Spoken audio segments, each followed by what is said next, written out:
Kita ke Bumi Kenyalang. Hubungan rapat yang terjalin antara kerajaan negeri dan persekutuan diterjemah menerusi pelbagai projek pembangunan yang giat dilaksanakan di negeri itu. Perinciannya bersama Buma. Silakan Buma. Ya, terima kasih Tun Julia. Hubungan rapat di antara kerajaan negeri dan persekutuan diterjemah menerusi pelbagai projek pembangunan yang giat dilaksanakan di Sarawak. Ketua Menteri Datuk Patinggi Tan Sri Abang Johari Tonopeng berkata, ibarat berada di bawah satu bumbung, gandingan dan perpaduan erat itu membawa kepada pembangunan yang dimahukan rakyat selaras dengan konsep keluarga Malaysia.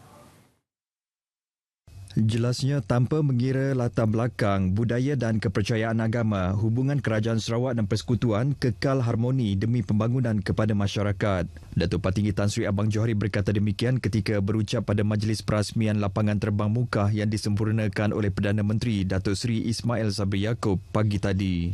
Tambahnya, pembinaan lapangan terbang baharu Mukah ini diyakini mampu merancakkan lagi pembangunan sosioekonomi penduduk di Mukah dan kawasan sekitarnya. Ia dijangka akan mampu menarik lebih ramai pelancong yang pastinya memacu pendapatan penduduk terutamanya di kawasan pertengahan Sarawak. Kerajaan Sarawak sudah mempunyai pelan untuk membangunkan kawasan Mukah khususnya dalam sektor pendidikan, pelancongan dan makanan. Datuk Patinggi Tan Sri Abang Johari juga memaklumkan perancangan berkenaan disokong dengan kedudukan Mukah yang amat strategik di bawah Lembaga Pembangunan Koridor Wilayah. Memacu perhubungan antara penduduk bandar maupun luar bandar, lapangan terbang baharu Mukah yang telah dirasmikan oleh Perdana Menteri Datuk Seri Ismail Sabri Yaakob bakal merancakkan sosioekonomi masyarakat di kawasan berkenaan. Dilengkapi dengan kemudahan dan fasiliti yang canggih, wartawan Awang Muhammad Muhibudin ada laporannya.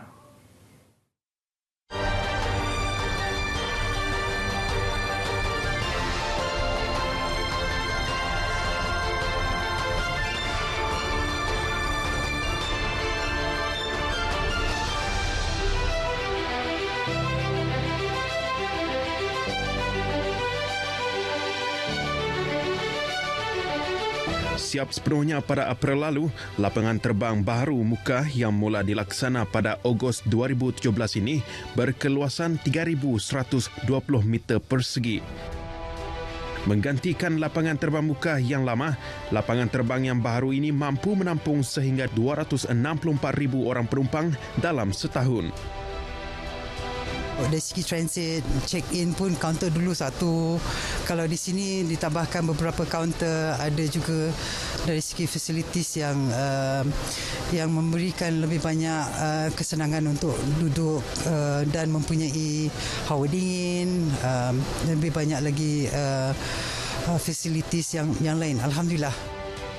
Menelan kos lebih 400 juta ringgit, ia memiliki landasan sepanjang 1.5 kilometer. Ia juga sesuai bagi operasi pesawat jenis turboprop dan helikopter. Dengan kemudahan ini, industri pelancongan akan berkembang dengan pesat di Mukah dan ramai pelancong boleh melawat Mukah dengan cara yang mudah dengan menaiki pesawat ke Mukah. Airport yang boleh menampung penumpang yang banyak itu, jadi pelabur-pelabur luar boleh datang dan membuat pelaburan di sekitar, bukan saja di daerah Mukah tetapi dari Mukah hingga ke Tanjung Manis. Selain memacu perhubungan bandar dan kawasan pesisir, ia turut memberi manfaat khususnya kepada golongan penuntut di beberapa institusi di Mukah, antaranya Universiti Teknologi Mara, Politeknik dan juga Pusat Kecemerlangan Teknikal Sarawak, Sentex.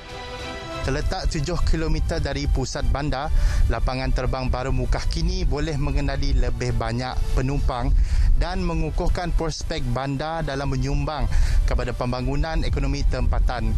Di samping ianya sekaligus membantu menghubungkan kawasan pesisir dan ke kawasan bandar khususnya di Sarawak. Saya Awang Muhammad Muhibudin melaporkan untuk Berita RTM.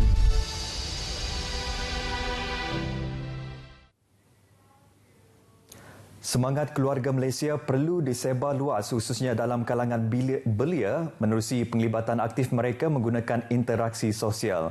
Menteri Kanan Kerja Raya Datuk Seri Fadilah Yusof memberitahu konsep keluarga Malaysia yang menekankan kasih sayang selain semangat saling bantu-membantu dan hormat-menghormati antara masyarakat.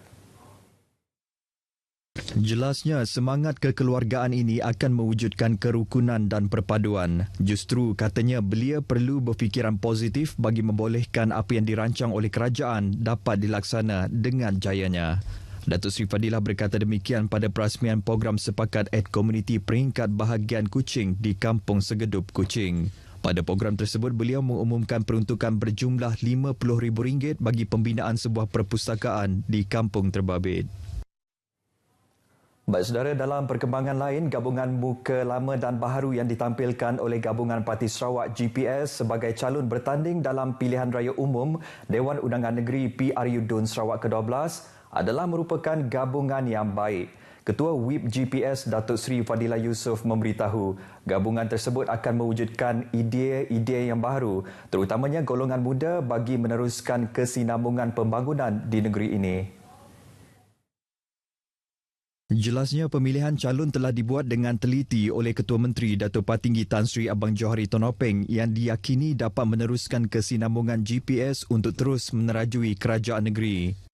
Gabungan antara orang lama, orang yang di pertengahan dan juga orang muda. Ini merupakan gabungan yang baik. Satu, orang yang berpengalaman dan juga muka-muka baru yang akan ditampilkan supaya ianya akan dapat orang mengatakan untuk datang idea-idea baru daripada orang muda, tenaga orang muda ini juga diperlukan. Ini yang dilaksanakan dalam pemilihan calon kali ini. Mengenai pertukaran kerusi antara penyandang, Datuk Seri Fadilah berkata ia bergantung kepada beberapa situasi penyandang yang mahu bersara dari politik selain memberi peluang kepada calon lain. Dalam pada itu, beliau turut memaklumkan bahawa calon wanita dari GPS akan ditambah dari semasa ke semasa memandangkan hanya 4 calon wanita ditampilkan pada pilihan raya kali ini.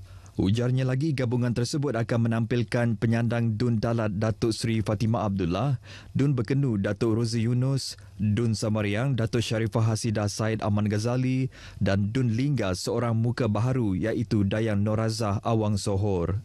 Beliau memberitahu demikian kepada pemberita selepas merasmikan program sepakat Ad-Komuniti Keluarga Malaysia peringkat bahagian Kuching di Kampung Segedup hari ini. Sementara itu, tokoh politik veteran calon GPS bagi DUN Pakan Tan Sri William Mawan Ikom berkata kesinambungan pembangunan di DUN Pakan menjadi fokus keutamaannya. Walaupun bertukar parti, beliau menjelaskan misinya tetap jelas iaitu mahu membawa kawasan Pakan keluar dari belenggu kemiskinan.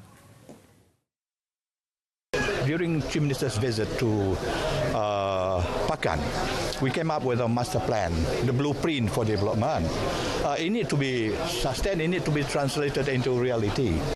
Ditemui pemberita di Petrajaya Kuching, jelas Tan Sri William lagi dengan pengalaman yang luas dalam arena politik, beliau optimis mampu membawa pembaharuan di kawasan tersebut sekiranya memenangi kerusi itu lagi pada PRU DUN Sarawak ini. Selain itu, pilihan raya kali ini turut menyaksikan Presiden Parti Demokratik Progresif PDP buat pertama kalinya mencuba nasib di kerusi Dewan Undangan Negeri. I only can say that the Tudong side is my hometown. Then I will try my best. Jelas Datuk Seri Tiong King Sing sebagai anak jati Dudong Sibu sudah tiba masanya beliau kembali berkhidmat di kampung asalnya. Kepelbagaian Bahasa dan Bangsa di Sarawak merupakan khazanah yang perlu dipertahan. Menteri Muda Pendidikan, Sains dan Penyelidikan Teknologi, Dr. Anwar Rapai berkata, walaupun bahasa kebangsaan penting sebagai elemen penyatuan antara rakyat, namun bahasa-bahasa etnik di Sarawak tidak harus dilupakan. Jelasnya, corak hidup penduduk harmoni di negeri ini terdiri daripada berbilang etnik harus dikekalkan dan tidak menjadikan perbezaan bahasa sebagai perpecahan sekaligus menyebabkan generasi akan datang kehilangan identiti mereka. Beliau berkata demikian semasa berucap merasmikan Majlis Anugerah Tinta Kenyalang 2021 dan Malam Lestari Bahasa 2021 di Kuching. Dr. Anwar juga berharap menerusi program seumpama itu dapat menyatu padukan masyarakat menerusi kekayaan bahasa yang terdapat di negeri ini. Pada majlis berkenaan, beliau turut menyampaikan sijil dan hadiah sastra Penulis Sarawak 2020-2021, Sastra Tunas Sarawak 2021 serta Sayembara Penulisan Kreatif 2021. Baik saudara, sekian perkembangan berita dari Sarawak. Kita kembali bersama Tun Julia di Angkasa Puri. Silakan Julia. Baik, terima kasih Buma untuk perkembangan dari Sarawak. Baiklah, kita berehat seketika.